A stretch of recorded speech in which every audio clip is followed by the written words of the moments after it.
Hey everybody, my name's Jeff Kleppinger. I'm an equine dentist out of Jacksonville, Florida. Some of the things I want to cover with you today is talking to you about dentistry basically in Florida, the state of Florida. For those of you who are new to horses or just don't know some of the laws and who can actually float your horse and everything else, there seems to be a lot of confusion. A lot of vets want you to think that, you know, they're the only ones that can float your horse's teeth or should be floating your horse's teeth. That's simply not true. But then again, on the other hand, anybody can float your horse's teeth. Somebody could ride with me for a day and decide they want to call themselves an equine dentist, and simply they just don't have enough training. Your farrier can come out. Some of them are very good, and some of them, they'll tell you they can float your horse's teeth, and they can. But it's all in the quality of work. Do your homework is what I suggest. I apologize, I am kind of making this video unrehearsed here, just talking off the cuff. But another couple things that I'll cover is how often should you have your horse's teeth done. A horse that's 10 years of age or older should be done at least once a year. And a horse under 10 should be done once every 6 months, roughly. Sometimes you can get away with 8 months. The reason for that is the roots in the molars are continuously growing until about the age of 10 to 12, somewhere in there. And at that point, they've reached maturity. The teeth still erupt from the gum line throughout the horse's life. The tooth will be about 3 to 3.5 inches long at maturity. And what happens is that as that tooth erupts, it just keeps, that molar root just keeps coming down and down. So by the time between age 20 and 25, you don't have a whole lot of root system there holding it in. When should you start having your horse's teeth floated? I usually tell my clients anywhere from a year to a year and a half. They're still baby teeth, they're caps on the first 3 molars. But that's another thing. When you have somebody that's not certified or hadn't been to school, some of them are very good, but there's a lot of people out there that just don't get complete comfort in the horse's mouth.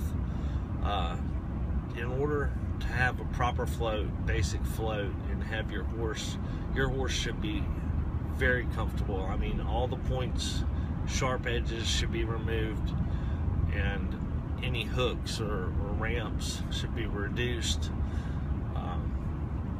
This and the molar arcade should be balanced. Some of these people that float horses' teeth, they just go out there and they try to take some of the sharp edges off.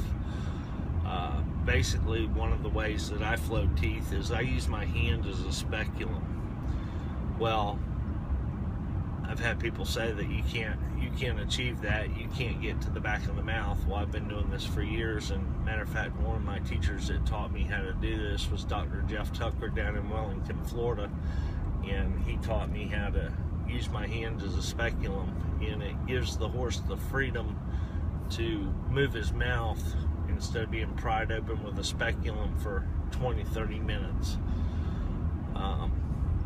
And yeah, you can get to the back of the mouth and get the hooks and the whole arcade of the molars and achieve pure comfort for the horse.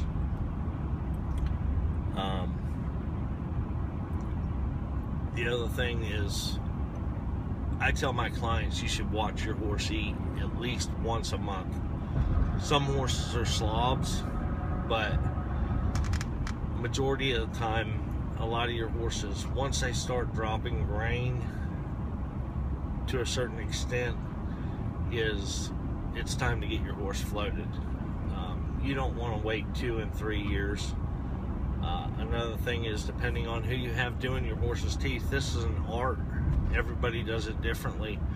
Somebody may take off more tooth than another.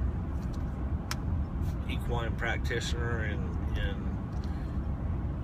by taking off that much more tooth, no, you don't have to do them as frequently, but the goal here to achieve is to take as little tooth off as possible and correct the issues and problems in the mouth, but make the horse comfortable. Your horse, you should see a big difference when your dentist comes out. You should see this horse after, usually immediately, but definitely after the first 2 to 3 days, your horse is going to seem more comfortable. Some of the signs that your horse needs its teeth floated are, you know, head shaking. You pull on that bit when these molars are sharp. When you pull on that cheek with that bit and it rubs against them sharp edges, you'll get a lot of this head tossing, eating. You'll notice the horse pulling his head out of the bucket and dribbling food everywhere, or trying to tilt its head one side to another to try to manipulate that food. What happens is the bottom molars get really sharp on the inside and the top molars get really sharp on the outside. So in theory, what they do is they tuck their tongue when they get sharp, and this is why they're dropping feed and having a lot of trouble keeping the food in their mouth. I travel all over the East Coast. I start from Florida. I go all the way up to New York, Pennsylvania, Maryland. And you can see all that on my website if you'd like. My website's www.equinedentist01.com. I do go out to barns, and I go basically anywhere. If you know, if it's out of state, out of, you know, California, wherever, if you want me to come, all you do is pay my airfare, and it's the same price as it is listed on my website, as long as you put me up and pay my airfare. I'll be more than happy to come speak at anybody's event if they want me to. You can also get in contact with me, 904-327-9116. I'd love to hear your questions. Once again, I apologize. I'm just driving down the road and speaking off the cuff here, so this wasn't a rehearsed video. I'll try to get it posted up to YouTube and put on Facebook. Love to hear your questions and talk to you. Thanks. Have a great day.